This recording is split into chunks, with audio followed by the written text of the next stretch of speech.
Every task piled higher until I drowned in my own control.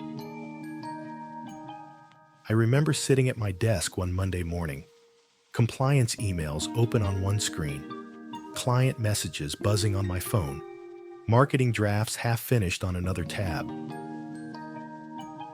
Papers spread across the desk, my coffee already cold, and my jaw locked tight as I muttered, "If I let go, it'll all fall apart." The constant buzz of my phone became the symbol of that day. It wouldn't stop vibrating, demanding my attention, each notification a reminder of how much I refused to delegate. I thought clinging to every detail meant I was proving my value, but instead, it left me gasping for air in a sea of unfinished work. On the outside, it looked like I was productive, multitasking, pushing through, staying on top of things. But inside, I felt buried, my shoulders heavy, my breath shallow, my mind scattered. The tighter I held control, the weaker I felt. Every task piled higher until I drowned in my own control. And maybe you've been there too, convinced that if you loosen your grip, everything will collapse. The fear of delegating doesn't come from laziness. It comes from pressure. In business, I told myself no one else could do it right. If I handed off a task and it came back flawed, I imagined the fallout would land on me. Clients would walk, deals would fail, my reputation would crack. So I clung tighter, even as the work drowned me. At home, the cost was even clearer. By the time I left the office, my energy was gone. My wife asked me to hand her tasks in the business, but instead of trusting, I resisted. I thought giving them up would mean losing control. But what I really lost was presence. With her, with my kids, with myself. Culturally, the fear grew sharper. I grew up hearing that real strength meant carrying everything yourself. Pride was tied to endurance. Asking for help felt like weakness, like admitting failure. So instead of sharing the load, I wore exhaustion like armor. Do you know that feeling? Do you ever tell yourself, if I don't do it, it won't get done right? Do you feel your grip tighten, even when you're already stretched thin? Do you resist handing off, even as the weight nearly breaks you? I wish someone had told me, teaching others multiplies my strength. Because the truth is, delegation isn't surrender. It's investment. It's multiplying your impact by trusting others to grow with you. I thought doing it all proved my value. That belief nearly cost me my health, my relationships, and my clarity. And the phone kept buzzing, louder and heavier, with every refusal to let go.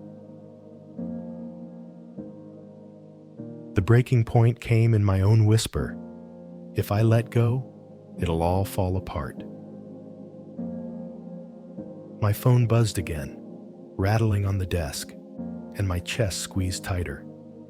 My shoulders hunched, my jaw locked, my stomach twisted. The buzzing wasn't just a sound anymore. It was panic, urgency, fear. That was my crisis cue. So I reached for a reset. The first reset method was affirmation.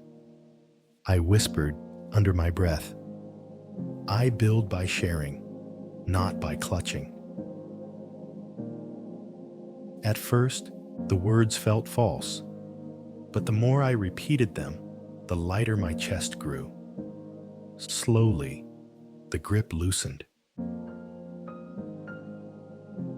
The second reset method was a body scan. I noticed the way my hands clenched around the phone, the tightness in my shoulders, the heaviness in my chest. One by one, I released them, fingers unfurling, shoulders rolling back, breath deepening. Then I tried something that scared me more than the buzzing phone. I delegated. I slid one task across the desk to my wife. Simple, but terrifying.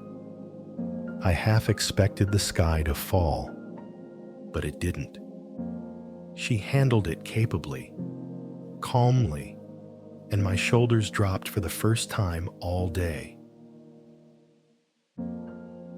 The phone symbol transformed in that moment. The buzzing wasn't a demand anymore. It became a reminder. Trust builds more than control ever could.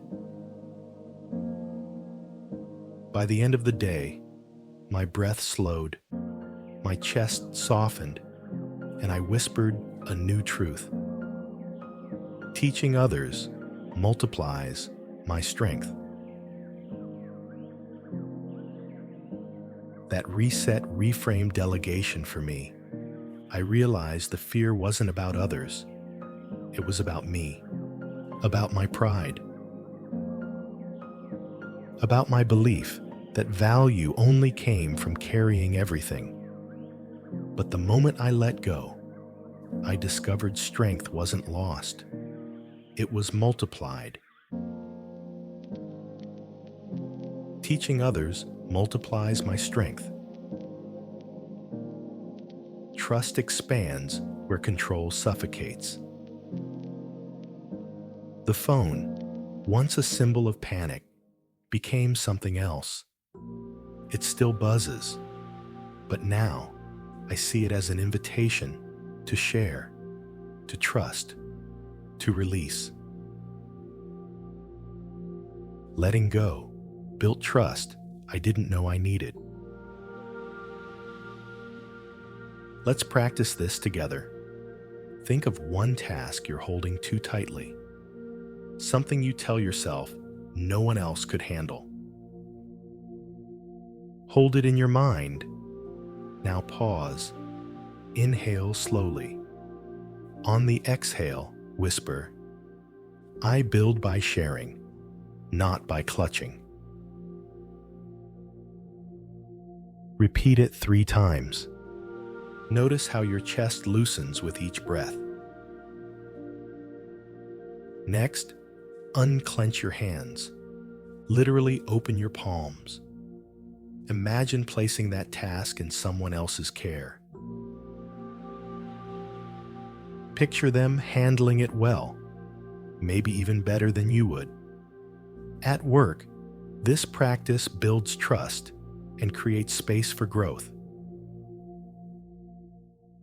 At home, it opens the door to partnership instead of resentment. And culturally, it reshapes strength, from proving you can carry it all to proving you can trust enough to build bigger. Delegation isn't weakness, it's multiplication. The phone doesn't feel like panic anymore. It still buzzes, but now it reminds me I don't have to carry everything. I can share, I can teach, I can multiply. Delegation isn't weakness, it's multiplication. Not clinging, not drowning, but trusting. So let me leave you with this reflection. What's one task you could share this week? Write it down. Choose someone. Release it. Let trust multiply. Teaching others multiplies my strength. And tonight, I'm grateful. Grateful for the reminder that letting go builds more than holding on ever could.